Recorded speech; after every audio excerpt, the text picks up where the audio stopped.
Oh, yep. Okay, they're in. Hey guys, Hi. I need to adjust your volume real quick. So speak for me, one at a time, guys. Test 1 2. Test 1 2. Sounds good. Sounds perfect. Test 1 2. Test 1 2. Okay, you're a little bit louder.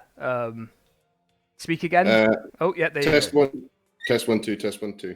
There you go. I got you. I got you down. All right, test again. Magic. Yep. Elijah. Hello. Test 1 2. Test 1 2. Yep. We're doing it live.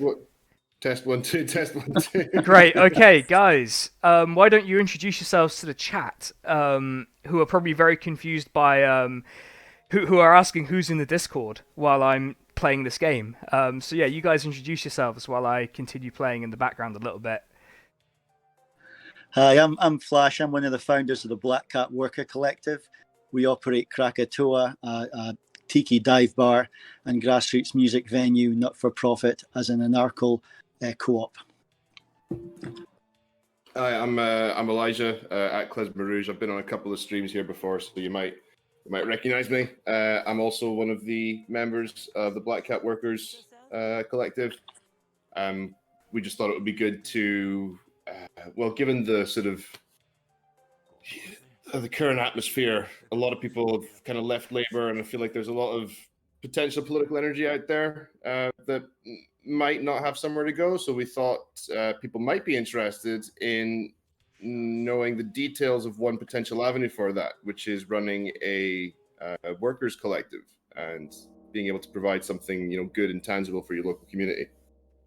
So basically we're gonna run you through what we did, how we got started, and we'll take any questions you have. Flash has been doing this for a long time, longer than me, so he'll know a lot of details and a lot of the sort of ins and outs. We've already got a question, which is what is a workers' collective? So that might be a good place to start for us all, just in case we don't know. What is a workers' collective? So a worker collective is a post-capitalist business, if you like. It's an anarcho co-op. So you get two types of cooperative. You get Rochdale cooperatives, which are hierarchical structures. They kind of function like normal businesses with bosses and managers and everything else. But the workers get to elect their board of directors. And that's pretty much all the democracy there is in a Rochdale co-op. A worker collective is an anarcho co-op. It's a different thing altogether. In an anarcho co-op, there are no bosses, there are no managers, and everyone is essentially equal. And we work through rational authority.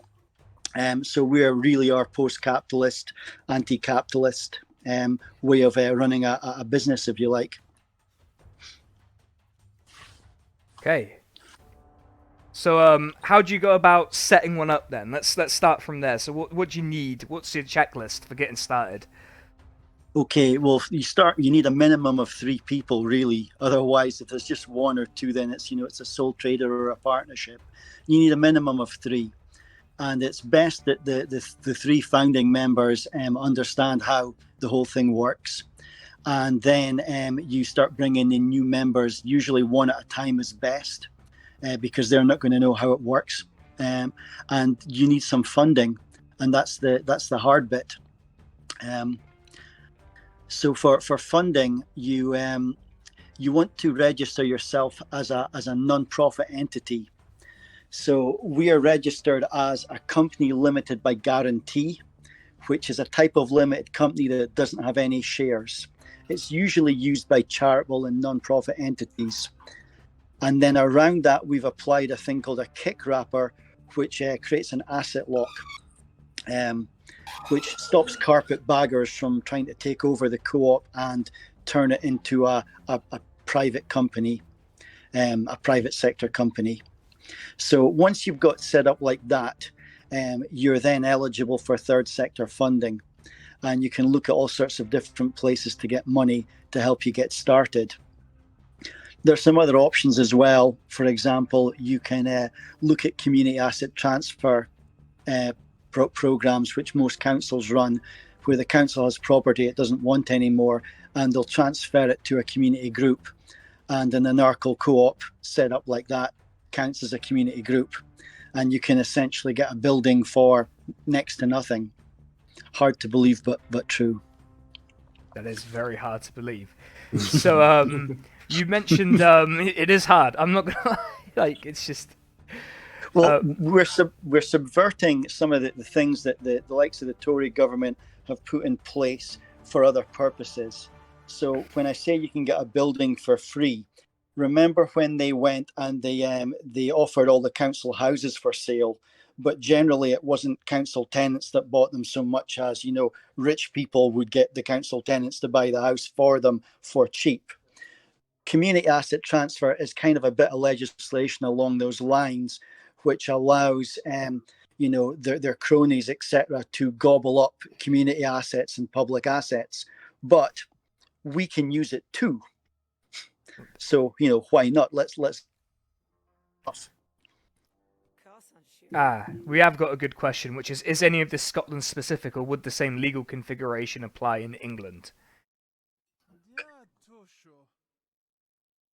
Hello. Oh, hey. Hello? Hey, have I dropped again somehow? Yeah, I can hear you now. Okay, good. The question was, is any of this Scotland specific, or would the same configuration apply in England?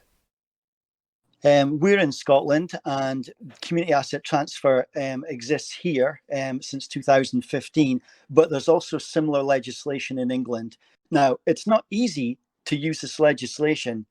You're going to have to be, if you want to try this, you're going to have to be very patient, and you're going to have to, try and work along with council officials and stuff, and it can take a long time to get a building transferred, but that's what the legislation's there to do.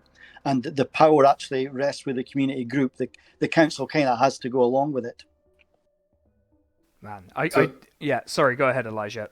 I was gonna, so like in slightly like more practical terms, in case anyone's wanting to do this. Step one, you get 3 people together, you form as the right kind of entity, which is a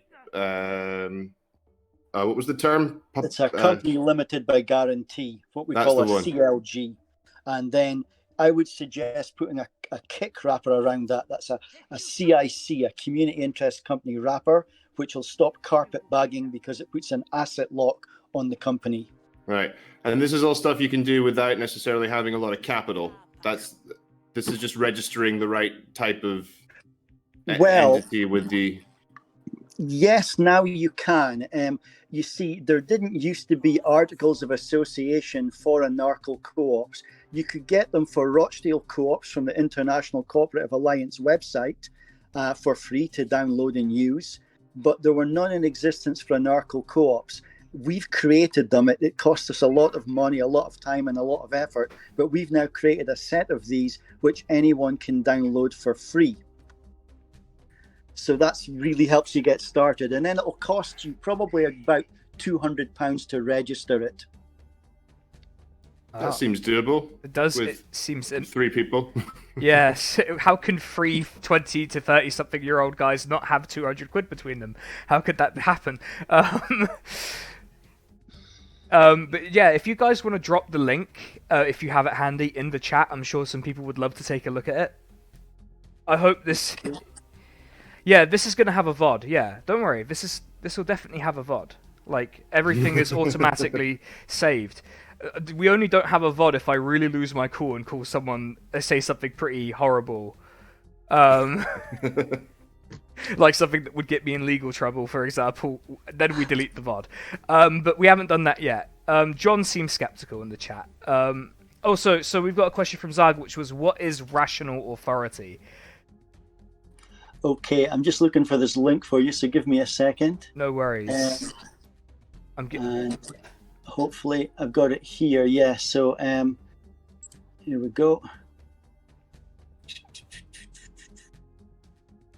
Here we go. Here's the link. If I can figure out how to get this link out. Yeah, got it. Okay. It's a great long link, I'm afraid. But you can get it off. You can get it off of our website anyway. There's an probably easier to get it from there, because this link's huge.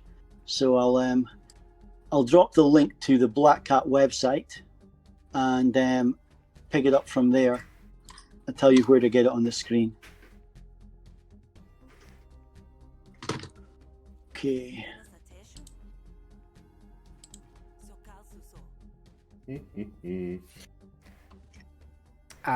Just wondering how. Yeah. Yeah. Just wondering how rational authority works in practice. Basically, that's one of the. It was kind of one of the things that I had to sort of get my mind around when I joined up as well, because that's the instinct to be skeptical of this kind of stuff, right? This kind of even almost the instinct to play devil's advocate a little bit, like does it really work? Really? Because we're so used to having hierarchical structures where there is like a chain of command, and things. But we've been on the go for quite some time now, and we've been doing pretty well, I'd say, using this model. There hasn't been like any big problems, and any issues that have come up, we've been able to solve with the methodology that we came up with ourselves. So it's all it works internally. I think Flash will be able to tell us more about the specifics of rational authority. Yeah, I was reacting to your £200 comment. Yeah, I mean, it's not the easiest thing in the world to get, but if you're in for like a long-term project, because you, like Flash said, it does take patience. You have to, be ready to spend some time getting everything off the ground, but it is doable, right? It's not like you need to have thousands of pounds lying around to like buy a building or something. Like you can. It's achievable within the sort of remit of a grassroots piece of movement. I'm just worried this is going to encourage my friend who keeps insisting that we should start a bar together. Oh, we got comments. I think I've remembered my password now. That's good. That's good. This is really inspiring confidence, guys. Yes. That's all good. We've all been there. You're a Flash. No, I can't. You'll have to post it, Elias. I can't remember the password. So just Yeah, post a link to the website. Yeah. Sorry. Rational authority. Is this what we're talking about? Yes. Yeah. Yeah. So essentially, rather than have a hierarchical structure, you have an anarchical structure. Anarchical just meaning without hierarchy. And what you don't want to be doing in an anarchical co-op is voting on stuff all the time, because it's a lot of hassle, it takes a lot of time, and it pisses people off, and you don't get so much done. So the whole system is set up to mitigate the need to vote. And one of the ways you do this is rational authority. So you've got two types of decision that need to be made. You've got what we call low impact decisions and high impact decisions. Low impact decisions don't really affect other people. So if there's a low impact decision to be taken, anyone can take it. A high impact decision does affect other people, and that's the kind you'd normally vote on. So rather than be voting all the time, you divide your business, all the different aspects of it, into what we call zones of authority. So for example, we're running a bar. We've got a zone for beer, a zone for wine, a zone for security, a zone for DJing, a zone for sound engineering, a zone for neon signs, all sorts of things. And then we find the person in the co-op that knows most about a thing, and we make them the zone authority, the functionary for that zone, and they're then empowered to take all of the decisions relating to that thing. So then we don't have to vote on any of that stuff anymore, and that's how it works. So we've got some kind of follow-ups to that. Can you move as quickly as a business structured hierarchically? With More regards quickly, to, yeah. yes. Definitely. So in regards to like making decisions or things like that, we can just do them because the people who have their zone allocated have the ability and the authority to make decisions related to that zone. And it's very rare that a decision comes up that, if taken the wrong way, would be, an unmitigated and unsolvable disaster. Yeah. And those things tend to be too important to be left to one person. So we do have a level of communication where something that big and that important would be put to not just one person. Yeah, you can. zones can work together to agree things that span multiple zones. Or if you've got something that isn't zoned, stuff like financial stuff we don't zone because it affects all of us, then we have a consensus vote on that. Either we vote by unanimity, which is a quick and dirty method, which is for things that are, not particularly complicated or don't have, potential for adverse outcomes. Or if it's something that is complicated or a lot of risk, then we use a full consensus process to reach the decision. Okay. We do have a couple of... So who coordinates between those zones? So is there any kind of coordination that goes on between the zones? I guess is kind of what Zag's getting at, in order to prevent duplication of work. Well, the zone is, most things will either fall in one zone or span multiple zones. If something spans multiple zones, then those zones will get together to make the decision between the three ZAs or the four ZAs or whatever will make the decision between them. There's nobody whose job it is to coordinate that stuff. People have to coordinate that stuff themselves. Yeah, it tends to be the case in my experience that if there is something that requires the sort of responsibility of two zones, it also requires the action of two zones. So you can't have one person acting unilaterally in a situation where they would be required to work with someone else, because they literally just can't actually do it. It doesn't work. Yeah. You need to work with someone if it's going to impact them because of where your authority is limited to in terms of your zone. The thing with zones is you've got to appoint the people to them somehow. Now, normally you would do that with elections, but then you'd be electing people quite frequently, and that's another hassle. So one of the things we do is we have these officers, and these officers' jobs expedite a lot of this process. So although they're called officers, they're kind of like servants of the co-op, if you like. It's a hassle being an officer. You don't have any real power. But one of the officers is called a commissioner, and they can commission zones. So they can create new zones and appoint people to them. But if anyone disagrees with the zone being created or with an appointment, then they can force democracy on that and say, no, I don't like what you did there, Commissioner. Roll back. Let's have a vote on that. So anything an officer does basically can be called back in and done again through a democratic process. Yeah. We could probably provide some examples, I guess, if people were wanting more practical demonstrations of how it works. Okay, but I do think John asks an interesting question, which is how large an organization would you say it could become before a formal hierarchy gets introduced? Okay, so I've been in one that was scaled up to 255 when I left. Okay, you can go flat as big as you want because you expand in a cellular structure. So the only real limitation to your expansion is how many people can work in a vote, and generally the maximum is about 50 people. Okay, that would be the most, or it gets too difficult. So once you get a size beyond 50, you split that into two cells of 25, and when then they grow bigger and when they reach 50, you can split them again.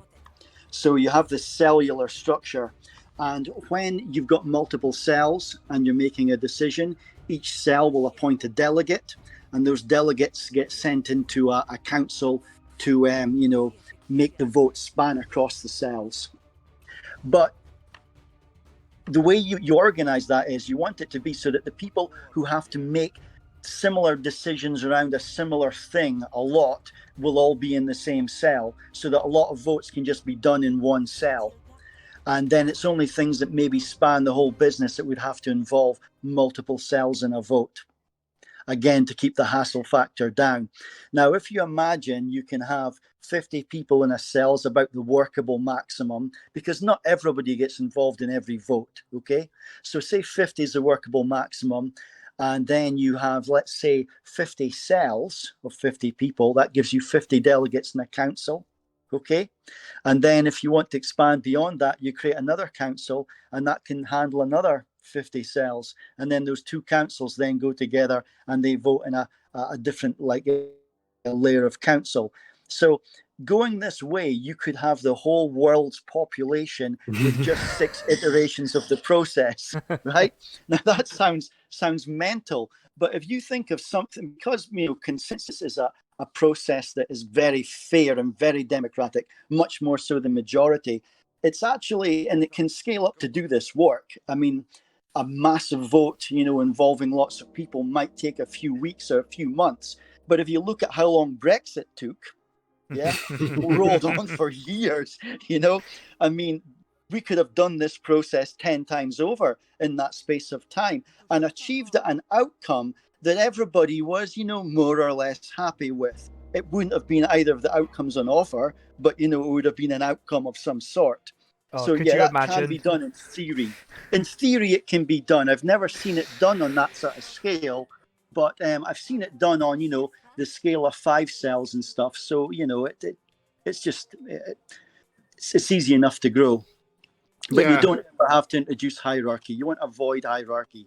I mean, I can imagine similar criticisms would have been levied at the first people who came up with the idea of democracy. It's fine for the pub, and like for one room. But, how are you going to run a whole country with this democracy business? You need a king to make decisions or it's not going to happen. In fact, I'm pretty sure I've read exact criticisms from the period on that kind of stuff. So if it works on the ground, there's no reason why it can't work, in a wider global scale even. And yes, it is. The IWA works on an international scale with locals of the IWA scattered all over the world, dozens of them. In the UK, the federation is Solfed, and Solfed's got umpteen locals in the UK. We're part of the Aberdeen local, and that's all part of the International Workers Association, the IWA, also known as the International, and it votes in this way. So yeah, I mean that's an example of on a much larger scale. It's like building an insurgency. I'm seeing a comment here. It's very cell structure is a very common format used by various insurgency groups. Yeah, exactly. It's anarchist structure. It's how anarchists organize. It's anarchism 101. We've got a couple of questions here. Have you got anything to? There's a question here. Are cells divided along zone lines? A zone will generally just have, one person in it who's the authority for it. If they need help, then they'll ask for volunteers to help them. They might have permanent volunteers or semi-permanent volunteers who want to learn more about that thing. But the zone authorities are not bosses. They don't boss people. They just make functional decisions over their zones. So you'd normally divide cells along the lines of business units more than zones. Yeah. This is a good one here. Can you have specialisms without reverting to hierarchy? For example, a clinical decision where only certain members are really qualified to vote. So this is this ties back in with the rational authority, because there are certain situations where some people will have knowledge pertaining to an issue that will allow them to make better decisions. Yeah, I see what you're saying. So it's not zoned, or it doesn't span certain zones, and it's a decision that, everyone would normally be invited into. Well, the answer to this is you can do anything you want because there's no bosses to tell you no. So if you want to do it that way, you just can. Who's going to stop you? Aye. Who's going to stop you? Your boss? Well, I mean, if you fuck up, then you lose what you have. Yeah, exactly. Yeah. Which, is an issue. But if you're smart about it, then you'll have ways to stop that from happening. To be fair, the consensus process, this isn't really necessary. Well, you've been in the consensus process, Elias, so you understand this. But if we kind of explain to these guys, what happens is that how we run it, the consensus is that, first of all, we set some timescales for it, and we decide what we're going to ask ourselves, and then we work together to formulate what the question is going to be. And then once we're happy that we're asking the right question, then we move to a stage called the consensus point. And this is the level of majority that's needed for the motion to pass. And that usually defaults to 60%, but for 24 hours, anyone can raise that consensus point as high as they want. They can raise it all the way at 100%, or they can raise it, maybe 70, 75, 80, whatever they feel comfortable with. Now, in practice, very few people will raise it to 100, because then if they block something that everybody else wants to do, then they might feel unpopular. But the facility is there to raise it that high if they want. After that 24 hours has passed, everybody's then consented to that decision going through if it crosses that line. So that's where the consent comes from. And that's where your feelings come into play, if you like. Once that consensus point on a stage called discourse, we do all this online. We don't do it live. And then we basically have a structured argument. And the people who lead the argument will be the people who are most expert in it. And there's usually at least one arguing for the motion and one arguing against it. And if nobody wants to argue against it, somebody agrees to play devil's advocate. So you'll then have 2 or 3 or 4 people normally who will be waging this argument back and forth. And then other people who don't know so much about it will chip in with questions, things that they want to know about it, and criticisms and problems they can foresee and issues that may arise. And then these experts are expected to be able to answer these questions. And this is essentially your due diligence process going through.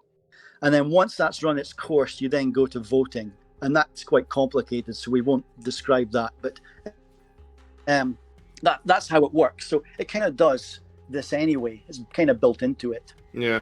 We've got an example here about you'd want to structurally limit certain decision making to those qualified. For example, doctors in a GP surgery deciding how often regular checkups should be scheduled because admin staff aren't qualified to decide this. So, yeah, I mean, within our context, I can think of certain like low danger situations where maybe we're trying to decide what day of the week to put a certain event on. Mm-hmm. And maybe there's one person who in the co-op who's done this kind of thing before and probably has a better instinct or a better nose for, what kind of event would match up to like what day of the week or, like how to structure it or stuff like that, which is pretty low risk. If you mess it up, you can always change the day. If it doesn't work, you can always kind of fiddle with it. But I guess something more dangerous might be maybe like a legal or a financial type of decision. But yeah, you would normally just go with the expert, eh? Yeah, but it's different. It's. I think the worry some people have is everyone kind of knows the kind of person who thinks they know more than they do, mm-hmm. and might just, whether it's deliberately or not, put a spoke in the wheel, just kind of mess things up by being either disingenuous or by trying to present themselves as being more of an expert than they are, maybe to get clout or to, get some kind of social standing out of it or something like that. So we have certain areas that are important to be made by the experts involved. And that tends to work out because through the argument, through the discussion, people can raise issues, but you won't be able to answer them if you don't know it. Like it kind of self-selects. Yeah. And because you have to justify your decision and your position, you can't just say, I'm going to do this when it's a big issue. Automatically, if you don't know what you're talking about, you won't be able to actually portray yourself as an expert. Yeah. Okay. Right. So, we got follow-up. How difficult is it to take on? How difficult is it to take on board new workers? In your experience, how long does it take? That kind of combines with En Participación's question there about the degree of political education that goes into introducing the system to people. Yeah. So that's kind of the state. Yeah, that's similar there. So when new people come in, I mean, when I joined, I didn't have that much trouble because I'd been a political science student at university. I had done a dissertation on like Marxist politics, and I'd been researching and studying various alternatives to capitalist structures. So I was very, even if I didn't know specifically about anarcho-syndicalism or council communism or whatever you want to call it, I was very open and amenable to the way it functions. And I still don't fully understand like all the bits and pieces, but that's fine because I don't need to do stuff that needs me to understand all the bits and pieces. But Flash, you used to run the training sessions for new members, so you might be able to take this. Yeah, so the interview process is very important. Obviously, you've got to make sure you get someone that's joining this because they want to be involved and participate, and not somebody that's looking for an easy life, because it doesn't give you an easy life. A lot of people have that misconception about co-ops that they're cushy, and they're not. They're pretty full on. You get the right person, then generally you let them settle into the job for about the first 3 months, however long it takes. And once they're settled in, you start co-op training. And then we're trying to automate that process now. But generally, there's about 10 hours of training that they need to go through to really understand everything. And then they then go on probation for the co-op, which will last anything from 1 to 2 years. The reason there's a 2-year cutoff is because people gain employment rights then, and co-ops don't want employees. They want, members. They want full members. A full member isn't an employee. They sit on the board of directors. So ideally, we're all on the board of directors. So if somebody hasn't made it by then you want to release them and say it's not working out. You're not able to do this and work this way. But assuming somebody, generally less than a year is too soon. People can fake it for a year. But between 1 and 2 years, you're going to know if this person's working out. So it does take quite a while to onboard people. But the bigger your co-op is and the more cooperators you have, the quicker it happens, because it kind of rubs off on everyone else. Mm-hmm. I think one of the issues that we probably have is, just getting people to kind of snap out of that hierarchical mindset.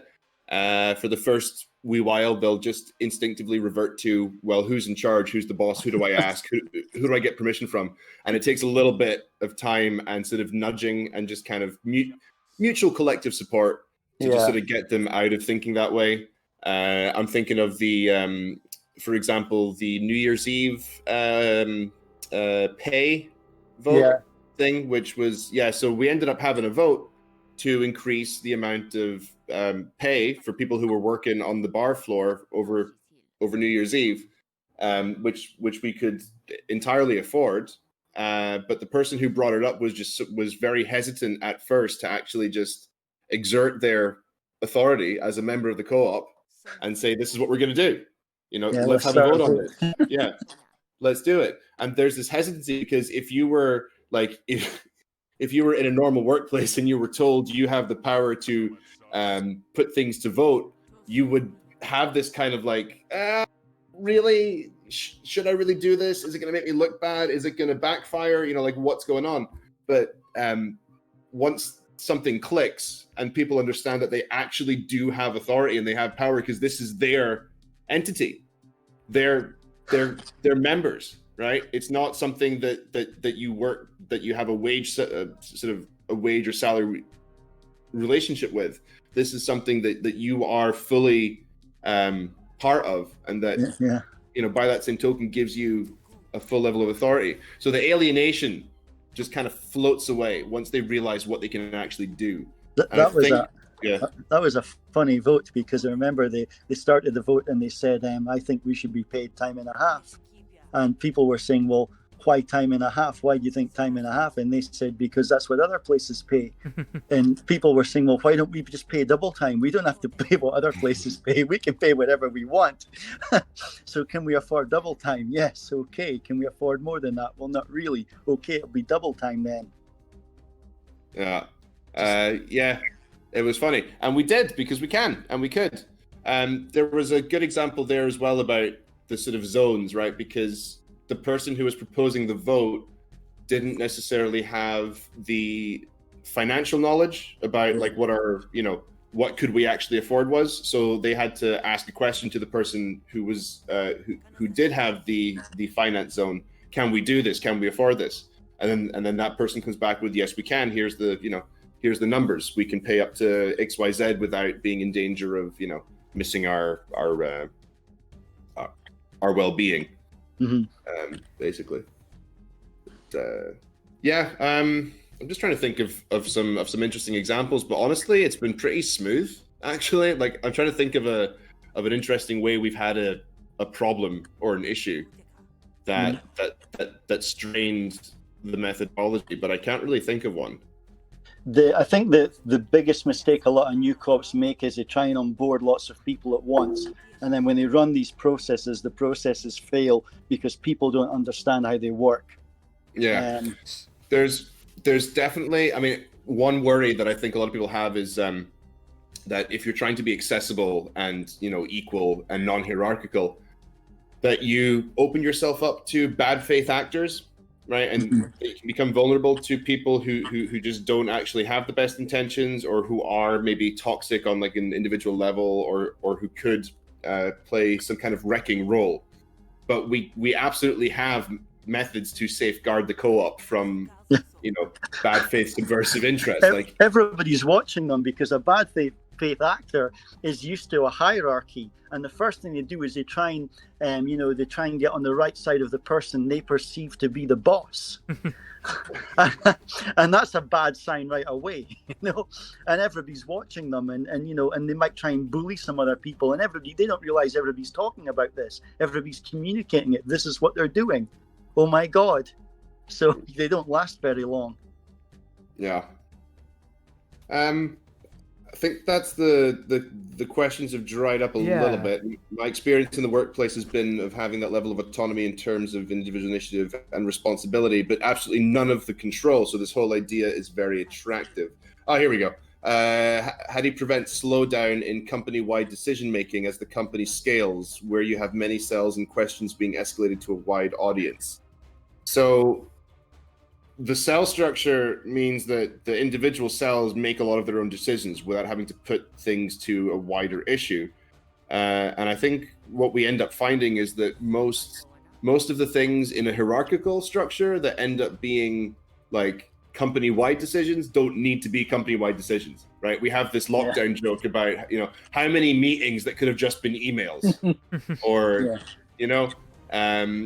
or how many people have that obnoxious middle manager who forces you to log in so they can check your progress and give you oversight that they don't need to do, because you're much more effective and productive if you're just left alone to do your work. And I think that applies to individual cells as well. And of course, if there is something big that needs company-wide approval, you just have if it's a huge thing, you have a delegate thing and you can hack it out in a week. That happens anyway. You have business retreats, and you have the big company meetings, and everyone brings their wife or their mistress, and you have a comedy film made out of it and shit. Like it's just quicker and it's more effective. If you need to make a decision in a real hurry, then you've got an appointed officer to do that, which is your decision taker of last resort. So if you don't have time to spend a week figuring something out, you can make the custodian take the decision. That's if it needs to be taken right now. The thing is that the custodian can also be punished for getting the decision wrong. This is to stop them acting in their own self-interest, and the decision can be recalled later and voted on. So there's that as well. But generally, when we went into lockdown, on the 12th of March, which was like a fortnight ahead of the rest of the country. Mm-hmm. So that kind of, that gives you an idea of how nimble you can be. When we were watching stuff happening in Italy, somebody started to vote, and then within basically, I think a day, it had been decided, no, we need to lock down tomorrow. less than 12 hours it was like that. Is there a union presence in the business, and if so, has it come into conflict with the co-op? Well, I think we're all IWW members. Yeah, we're all Wobblies.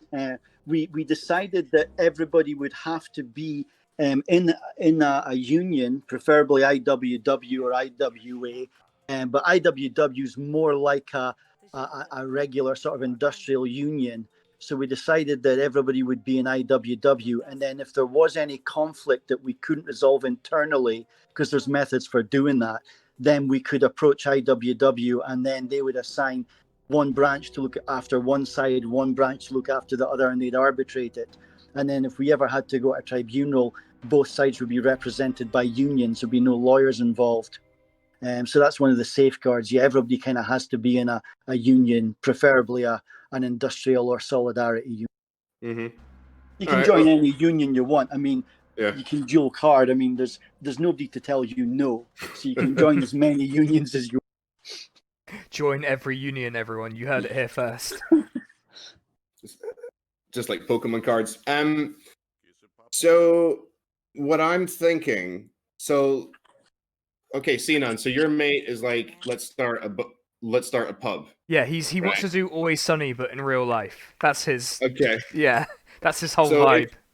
So if you had 3 people, the first thing you would have to do is to incorporate properly. And is that with the bank or with the local council? Okay, like, so what I suggest would be to if you're going to need a building, because not all cooperatives need premises. If you're going to need a building, then one way we discussed is community asset transfer. But there's a second option as well for this, okay? Mm-hmm. And that's to start a thing called a community benefit society, which is a community shares.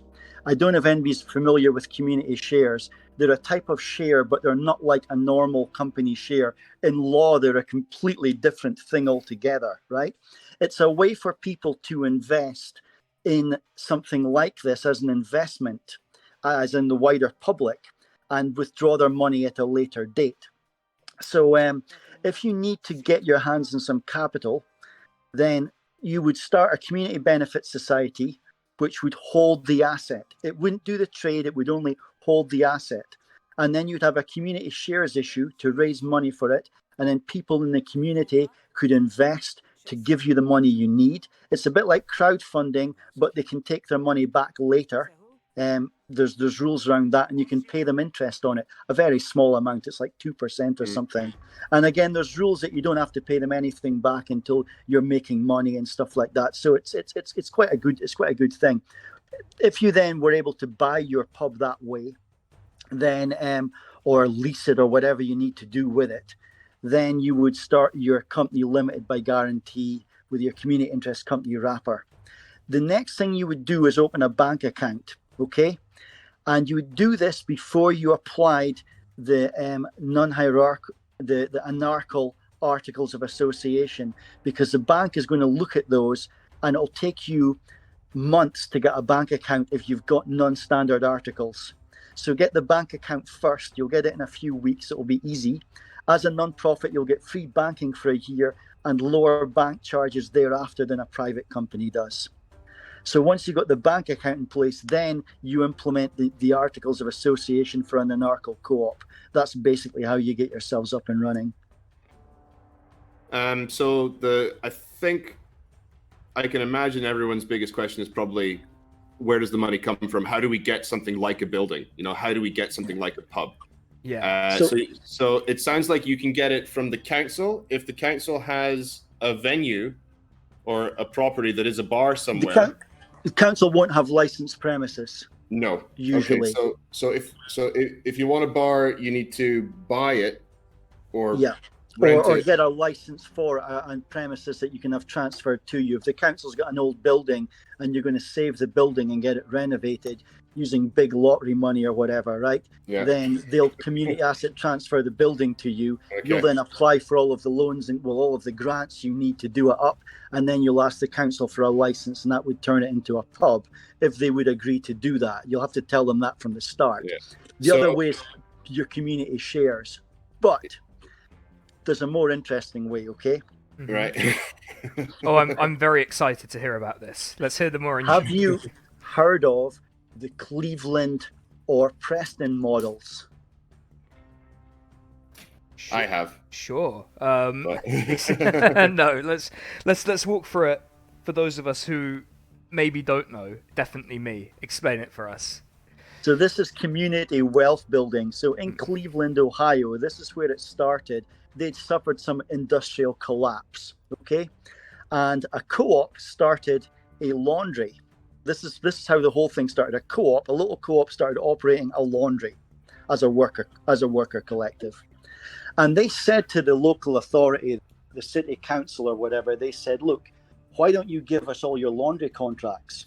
Because instead of putting it to private businesses where all the profits are going to end up in overseas bank accounts or with people that don't even live here, or in hedge funds, why don't you give us that contract? And when we do it, all of the money we make goes into our own pockets and we spend it in the local community because we live here, right? So the council went, that's a good idea. And what they started doing was creating kickstart funding to get other co-ops up and running to do similar things. So if a city council's got an annual expense budget, this is not their capital budget, their expense budget of, say, £500 million a year, that's for a city of, say, 250,000 people. That's about the right sort of figures you're looking at. 500 million a year that council are spending on services. It's a shitload of money. As much of that money that they can put through worker co-ops then recirculates in the local economy. Your GDP doesn't go up, but the money's being reused and reused. If those worker co-ops then want stuff done, like they need their own goods and services, they get other worker co-ops to do those, and the money goes round and round. And basically, wealth builds in the community without increasing the GDP. It's like, it's ecological, economy. It's economy in a bottle. And that's what they did in Cleveland. It worked really well. So Preston has started doing it in the UK. And Preston made the classic error when their economy collapsed. They thought, I know, we'll fix it. We'll build a massive big shopping centre, which failed. So when that failed, they then said, oh, let's look at this Cleveland model. And they started doing it. And it's working well for them. Now you're seeing Plymouth doing the same thing, and we're trying to get the same thing done in Aberdeen. So if you're politically active, because, there's two sides to this, there's the direct action, the starting the co-op yourselves, and there's the political action, which you do with the council for things like your asset transfers. You can also get on the council's case to implement a cooperative economy, and you start small, just with one co-op, a little contract here, a little contract there, and you build it up. One of the things you can then do, and what we're looking at doing, is having a city-wide community benefit society that all citizens can invest in, that then builds a cooperative economy that way. So the startup money can come from crowdsourcing, but the real power is in being able to provide a better service to the community and to the council, which is kind of proof of concept. It's not just the council. You've got airports, you've got universities, hospitals. Any public body would rather spend its money in the community than put it out to private companies. So these are all called anchor institutions, and you try and get as many of them on board as possible. That's how you build a cooperative economy.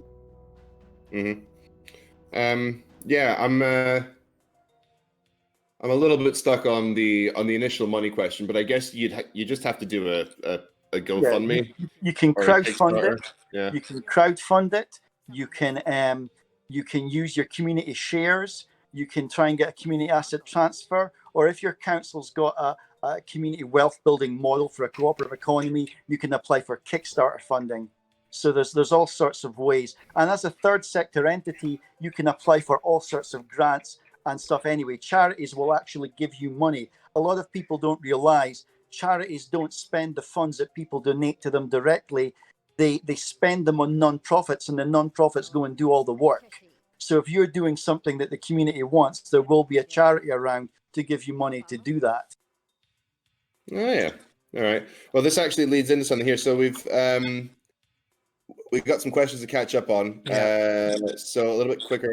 There are a lot of tools available for working methodologies like Agile, Scrum, Kanban, etc. I have no idea what these are. Maybe Flash does. Are there any tools that fit the Anarcho co-op model? If not, could there be a demand for this? There would definitely be a demand for this. Yeah, we use stuff like Slim. Some zones just things. It's not a company-wide thing, but yeah, the tools, there would be a huge demand for that. Yeah. All right, cool. What's the script if there's a concentration of expertise? Like, say, if someone had experience both running a bar and a post office franchise, hypothetically. I don't quite understand I the. mean, if I'm in the co-op and I'm really good at doing, I don't know, I've got experience being a restaurant manager, maybe, but I've also got experience being a accountant. Yeah. I guess I could have two zones, one that involves restaurant stuff and one that involves. Yeah, most people will have stuff. multiple zones. Zones are quite small generally. I think I've got about 10 zones. It depends on how much time you have, how much time you devote, because we don't work a 40-hour week. Everybody just works whatever hours they want to work, but you commit to those up front, so you're always there when you're meant to be there.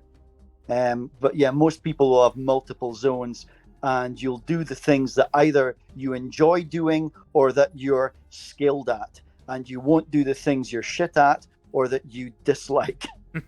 Because there's always somebody else will want to do those things. It's quite amazing. I mean, as the co-op gets bigger, there's always somebody wants to be the toilet cleaner. That there just is. It's Yeah, that's the big capitalist gotcha. Well, who's going to clean the toilets? Well, actually, some people do it. They're fine. Like, well, the democratic pay helps because here in Black Hat, a lot of us are downshifters, right? So we have 5 people in Black Hat with mega IT skills. Now, the way we work is that we get a sort of like our living wage is our basic pay that everybody gets, the living wage. But then beyond that, you can earn money for your zones. And the more responsibility you have and the more that responsibility is needed, the more you can be paid. And we vote on this. We vote the money to zones, and then whoever does it can be paid that money depending on how well they do it. It's quite complicated, but what it means is that people in here who can do IT don't get fuck all because we've got 5 of us, so we're not needed, right? So nobody cares about that, but nobody wants to have to put their arm in the sump and unblock the pump when the sewage gets all tangled up. Nobody wants to do that, so the person that volunteers to do that can then be paid a lot more to get them to do it. So it's amazing. You can have somebody coming in here with legal skills, and if there's no call for them, they won't get particularly well rewarded. But then sometimes, somebody comes in who's a plumber, and that might be, wow, we really need that. Yeah. Just a quick follow-up. Someone's saying, Flash, they didn't catch the tool that we currently use because your voice cut out there. The sound engineers use Sling to schedule their shifts here. Not everybody uses it, just the sound engineers, because they decided they need a tool. They went and got it. I guess most of the co-op's not even aware they do that. I'm only aware because I'm one of the backup engineers. All right. Cool. Platform 6 are good for co-op crowdfunding. Awesome. That's good for people to know. And the Solid Fund. So Solid Fund is a thing. If you type solidfund.coop in, it's a co-op that funds worker co-ops. It's like a solidarity union for co-ops. We're all members. I think we contribute £1 a week each. Wow, that's really cool that exists. A co-op to fund other co-ops. That's great. Yeah. Oh yeah, here we go. What are your options if the local council is opposed? I mean, it's very typical of the left to try and find reasons not to do something. I'm sorry, that's mean. Some of us live in areas with Labour councils, so we're used to councils who don't want to do things. That's all I'm saying. Be friends with your Tory councillors, honestly, because they have so much autonomy. They can do whatever the fuck they want. It's amazing, right? And because they see you as a business, they will actually support you. Now, that's a horrible sort of notion, but any port in a storm, right? If it brings the revolution forward, then who cares? But I mean, you want to avoid parties that are hierarchical. Labour councillors have a lot of autonomy. They're good.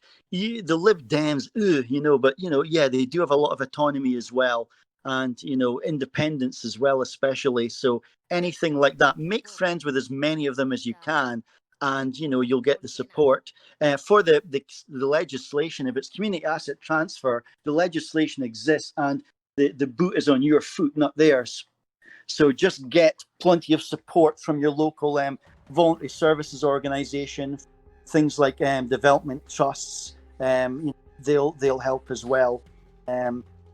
There's always support to get things through the council. I'm incredibly painfully obsequious to my tour councillor, so we're on track. Fair enough. Yeah, I mean, if the council is opposed, we're in Aberdeen. Aberdeen City Council is somewhat infamous, I think, throughout Scotland for like having a high number of complaints levied against it, and a lot of people really fucking moan about it. And there's a lot of quote unquote scandals and various sort of construction things and misdirection of funds or whatnot, which are, I have no idea how true they are. I'm not an investigative journalist, but people really fucking moan about the council up here, and we're managing to do fairly well. We don't like it when the council changes. We don't care who the council is as long as they don't change, because sometimes it can take years to get stuff done, and if they keep changing the politicians, you're back to square one. Uh-huh. So just keep voting the same ones back in and it's fine. That's an interesting approach. That might change if there was a separate movement to insert good people at a local council level. This is something we were talking about a few weeks ago in terms of what to do outside of Labour. If everyone's leaving the Labour Party, you could have an organization of committed, well-intentioned, good-meaning, good people with good policies. And if you get them into council positions, then they should know and they should be able to go straight to their local co-ops and to start creating these subversive anti-capitalist forms of businesses. Municipal libertarianism, it's called. I think it's a Bushkin thing. But yeah, if you can get something like the Cleveland Preston model going at a local level, and then you can parlay that into actual, council seats, you can potentially take control of a council, and that then gives you a £500 million budget, depending on how big your city is. So yeah, you can do a lot with that. Yeah. All right. Yeah. But things like that, I mean, this is the way to do it. Grassroots. Deal with your stuff in your own city. Don't worry about the national politics. Look, we had 5 years where we thought we might get somewhere, and then look how quickly it's fallen apart. I feel like I've wasted 5 years of my life there. But everything we do at local level, half the time we score. Great. It's rewarding. Yeah, that also cuts in with the alienation and the existential problems of being on the left. Got to run, but thanks for answering all the questions. Really great explanations. If I'm in Aberdeen, I'll definitely check it. Thank you very much. We'll be happy to see you. Free accommodation for you. We can accommodate for free because we own the whole building and we've got flats upstairs.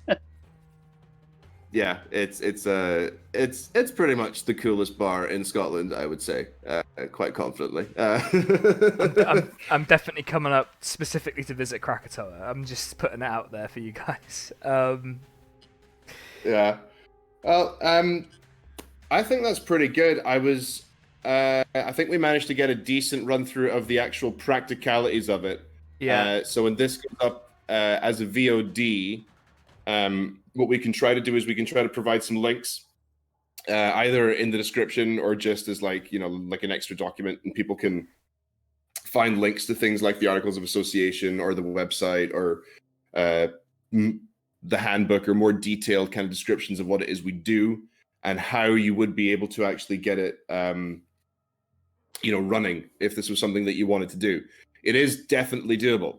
Like, you can absolutely do it. You just need to know what kind of co-op you're going to be, and have the patience to deal with the more difficult start of it. But once you're up and running, you're pretty gold, honestly. Don't quit your jobs and start it. Start it, get the whole thing up and running, get the funding and everything, get it to the point, and then gradually quit your jobs and start doing it. Because you can start something like this on an hour a week, Mm-hmm. If only I had a job to quit that wasn't Twitch streaming. All right. Well, if you do decide to do the Always Sunny in Philadelphia, but in real life, definitely give us a shout. Oh yeah. We'll see if we can pop any pointers by. That applies for anyone. This is a nationwide solidarity thing. So if anyone wants to come back with follow-ups, you've got the collective on Twitter is at BCWCABDN. So it's just short for Black Cat Worker Collective Aberdeen. BCWCABDN, and you can also get me personally at Klezmer Rouge. And if you need to find us because you've forgotten, you can always ask Sinan here. And just ask me. I know where everyone is. So, so yeah. Any follow-ups? Please do get in touch. Anything else? I'm not sure. No, thanks for having us. Oh, no worries, guys. I'll have you guys back. I'll let you guys know about my Always Sunny plan with my mate. But definitely do this. It's not a pipe dream. Anyone can do this. It's a big learning curve, but it's perfectly feasible. All right. I'm feeling a bit more inspired than I was at the start of the stream. I'm not gonna lie, when I was ranting about God knows what. So. Yeah, you just don't have to care about it. It's great. You honestly do not have to give a shit about what's going on at the national level because you've got something tangible that is personally satisfying, existentially satisfying, and is politically doing something good. And not just a little bubble of anarchy. Yeah, and it's not just little picture. It's big picture too. Because if something does, if something happens on the national scale in the big picture level, and there is a big substantive change towards socialism, we're going to need to have models of anti-capitalist businesses ready to go. They need to be there. They're going to be very, very, very fucking important. This is the way to train people on how socialism actually works. This is leapfrogging the general strike and straight towards foreign worker collectives. And the other thing you can do is look for failing businesses. If you work for a failing business where the boss is making less than minimum wage, and these are not rare occurrences these days, and say, you know how to fix this? Basically transform the business into an anarcho co-op. You don't need any of the hierarchy. It's much more cost efficient, blah, blah, blah. And some of these people, they don't want to go back into the workforce. They don't want to quit being their own boss and then have to go and work in sports direct or whatever, right? That would be like hell for them. That's why they're, working away on £2 an hour or whatever, because they're not entitled to minimum wage because they're an employer. If you turn that business into anarcho, their problems are solved, but everybody has the power. That's another way to get your hands on capital. Mm-hmm. Apparently, that 20-mans guy pays himself minimum wage at his pizza place. So we'll get him turn his pizza place into a fucking co-op. Oh, that would rule though. Imagine how annoyed Helen Pidd would be if we. You can undercut anything because you don't have a management overhead. There are no bosses to pay. There's just the workers, and once the workers self-manage, it's much more efficient. And what I love about it is I go to work now and I want to be there because I'm only doing stuff I enjoy. I walk in and I know that I've got these 10 things I've got to look after, and some of them don't only come up once a year, and I do my stuff and I enjoy it, and I look around and everything else is just happening. I don't know, who's doing it or what's happening, but it's there, it's all working. It's like, wow, this is slicker than shit. This is amazing. It's just a joy to go to work. Your work life and your leisure and your home and everything all kind of rolls into one big enjoyable experience. It's not a separate thing anymore. You never wake up and go, oh no, I've got to go to work. That doesn't happen. You're always like, yes, another day. Man, I'm excited. I kind of want that feeling. It's good. It's very good. Right. Okay, well, if there's nothing else, I'm gonna pop off. Yep. It was thanks for having me. And no worries, guys. Yeah, thank you. Yeah. All right. Cool. 10 seconds. Any last questions? Yeah, really quick, guys. If you've got questions, go for it now. Going once. Going twice. Oh, there's a delay. I should maybe give it an extra. give it a little bit. There is a 10-second delay, to be fair. Otherwise, you guys are stuck with me for an hour, all on my own. I think we're having shawarma tonight, which I'm very excited for. So. Oh, that sounds good. Yeah. I gotta pop down to the shop and pick up some beer to go along with it because Yeah, why not? of course. Yeah. All right. Well, doesn't look like there's anything else on the go. So cool. Well, thanks for having me, Sinan. No worries, guys. Catch you again very soon, hopefully. Cheers Yeah. for listening, everyone. Thanks for your questions. All right, guys. Okay. Right. Bye. Bye, guys. Right, Thanks for cheers. coming on. Bye bye.